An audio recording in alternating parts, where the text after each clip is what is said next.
নিজেদের গ্রেফতারির পথ নিজেরাই পেতেছিল মনোজিৎ ও তার সঙ্গীরা? এই প্রশ্নই যে সামনে আসছে, কারণ ঘটনাক্রম অন্তত তেমনটাই যে বলছে। কসবা থানা চত্বরে নজর রাখতে গিয়ে গ্রেফতার দুই ধৃত মনোজিৎ ও জয়। থানায় তাদের বিরুদ্ধে কেউ কোনো অভিযোগ জানাতে আসছে কিনা সেটাই কি নজরদারি করছিলেন তারা?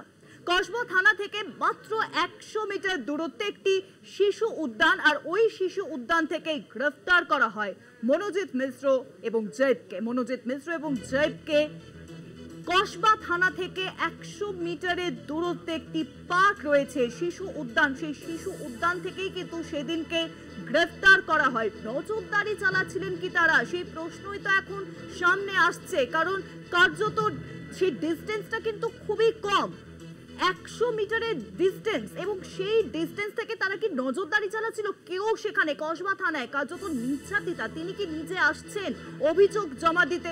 সেই অভিযোগ জমা দিতে আসায় সে তার উপরেই কি নজরদারি চালানো হচ্ছিল? কারণ সেখান থেকেই, সেই শিশু উদ্যান থেকেই কিন্তু মনোজিৎ মিশ্র এবং জয়কে গ্রেফতার করা হয়। নিজেদের গ্রেফতারির ফাঁদ নিজেরাই কি পেতেছিল কসবা কাণ্ডে অভিযুক্ত মনোজিৎ মিশ্র এবং জয়ব? এবং তারপর আমরা দেখলাম যে প্রমিতকে গ্রেফতার করা হয়েছিল তার বাড়ি থেকে। ঘটনাক্রম কিন্তু অন্তত সেটাই বলছে, কারণ জয়ব আর মনোজিৎ তারা কিন্তু কসবা থানা থেকে মাত্র 100 মিটারের ডিস্টেন্সে যে শিশু উদ্যান রয়েছে, সেই শিশু উদ্যানে তারা তখন ছিল এবং সেখান থেকেই তাদের গ্রেফতার করা হয়। নজরদারি চালাচ্ছিল কি তারা, এই প্রশ্নটাই যে সামনে আসছে।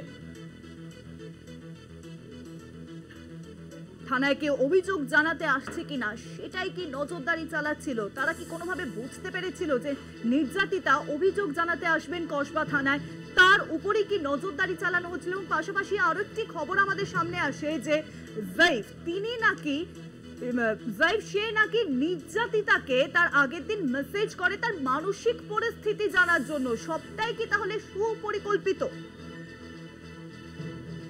কসবা থানা থেকে না হলে কেন 100 মিটার দূর থেকে নজরদারি চালানো হবে, এই প্রশ্ন যেই সামনে আসছে।